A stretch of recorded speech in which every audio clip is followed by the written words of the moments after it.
اگلا سوال ایک سنی بھائی کا ہی ہے کہ وہ یہ کہتے ہیں کہ آپ اکثر و بیشتر انبیاء علیہ السلام کے ساتھ، اہل بیت عظام کے ساتھ اور صحابہ کرام کے ناموں کے ساتھ بھی علیہ السلام لگاتے ہیں، جبکہ اہل سنت کے یہاں یہ صرف اور صرف نبی کے لیے خاص ہے۔ ان کے مطابق آپ نے شیعہ کی روش کیوں اختیار کی ہوئی ہے؟ اہل سنت کے ہاں پبلک میں اور مولویوں میں انبیاء کے ساتھ خاص ہے، اہل سنت کی کتابوں میں نہیں ہے ایسا۔ پھر مجھے کہنے دیں کہ کتابوں کا خدا اور ہے اور بابوں کا خدا اور۔ ایک دین وہ ہے جو کتابوں میں ٹرانسفر ہوا ہے، ایک وہ ہے جو بابوں نے پیٹ چلانے کے لیے، فرقہ واریت کو قائم رکھنے کے لیے آپ کو بتایا ہے، ادھورا دین۔ ہم کسی کی روش پہ نہیں چل رہے، ہم وہی روش پہ چل رہے ہیں جو کتابوں میں موجود ہے۔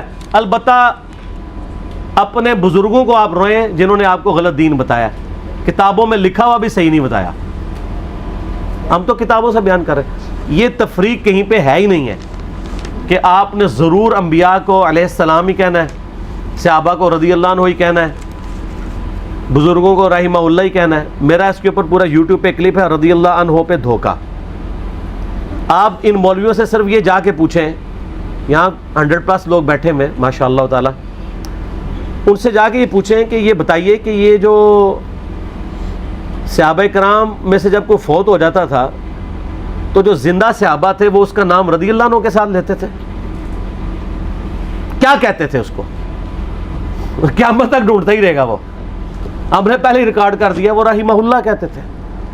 سیدنا عمر کی میت پہ مولا علی کا جو خطبہ ہے بخاری اور مسلم میں، رحمک اللہ عمر ابن خطاب، ابن الخطاب، اللہ رحم کرے عمر ابن خطاب پہ، رحمہ اللہ کہتے تھے۔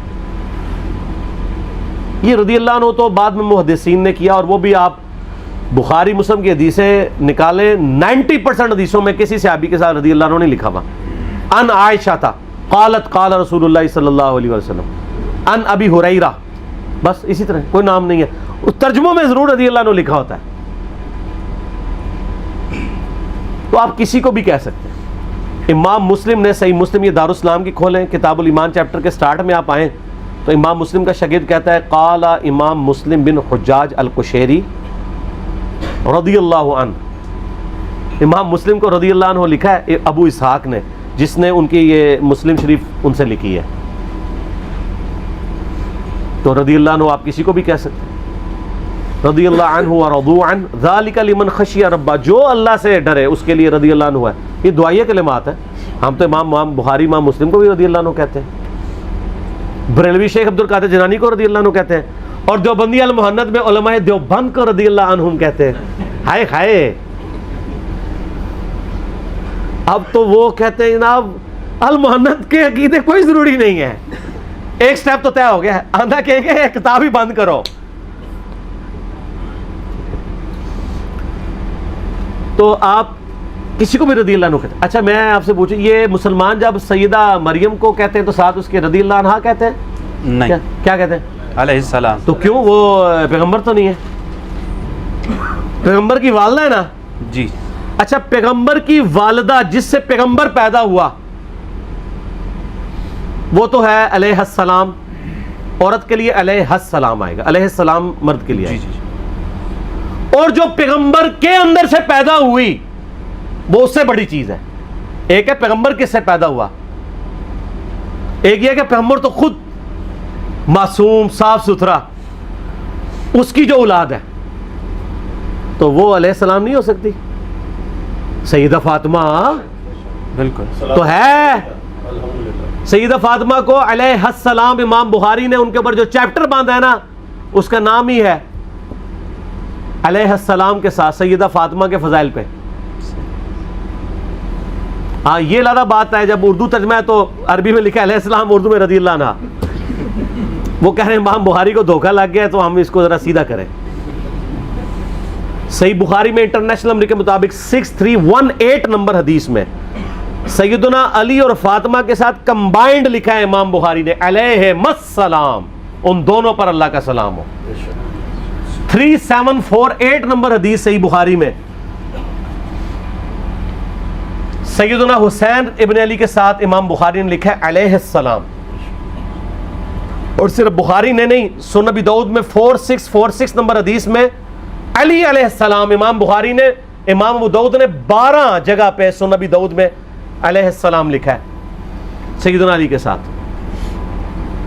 امام ترمذی نے وہ بڑی مشہور حدیث جو نبی علیہ السلام خطبہ دے رہے تھے، حسن و حسین جو ہے وہ لڑکھڑاتے ہوئے آئے تو نبی علیہ السلام ممبر سے اتر کے ان کو اٹھا لیا اور کہا کہ اللہ نے سچ فرمایا ہے کہ مال اور اولاد میں تمہارے لیے آزمائش ہے، مجھ سے برداشت نہیں ہوا کہ میرے بچے اس طرح آ رہے ہوں، میں نہ اٹھاؤں۔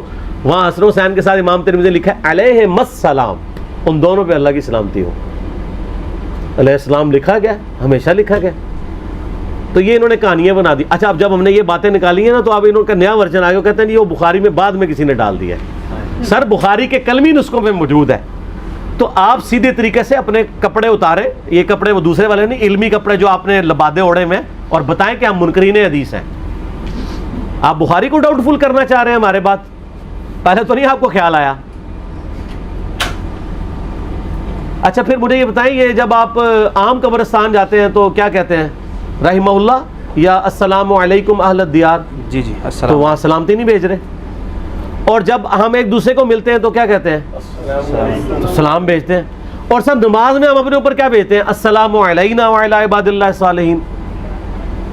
بخاری مسلم میں حدیث ہے جب سلام پڑھو گے زمین و آسمان میں ہر نیک بندے تک اللہ پہنچا دے گا۔ وعلی عباد اللہ الصالحین میں سارے آتے ہیں، انبیاء بھی، صحابہ بھی، اہل بیت بھی، اور سارے نیک بندے۔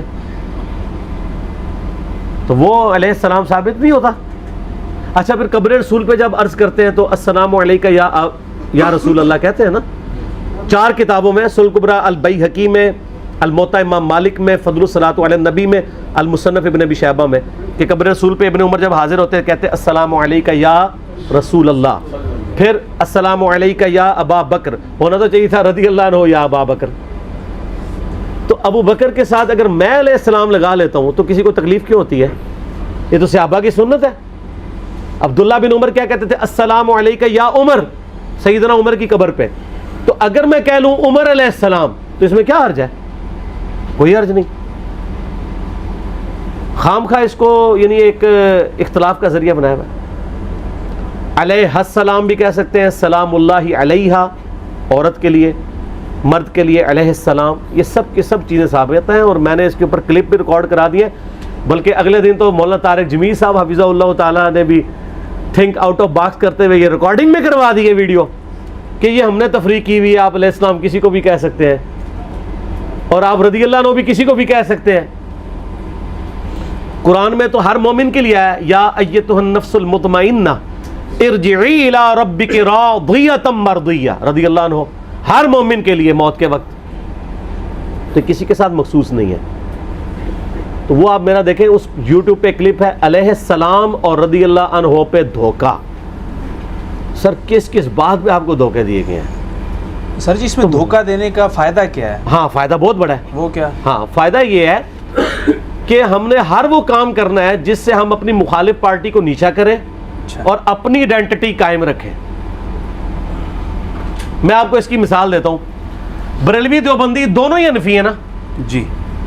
بریلوی نبی علیہ السلام کے مبارک نام پہ انگوٹھے چومتے ہیں، دیوبندی کیوں نہیں چومتے؟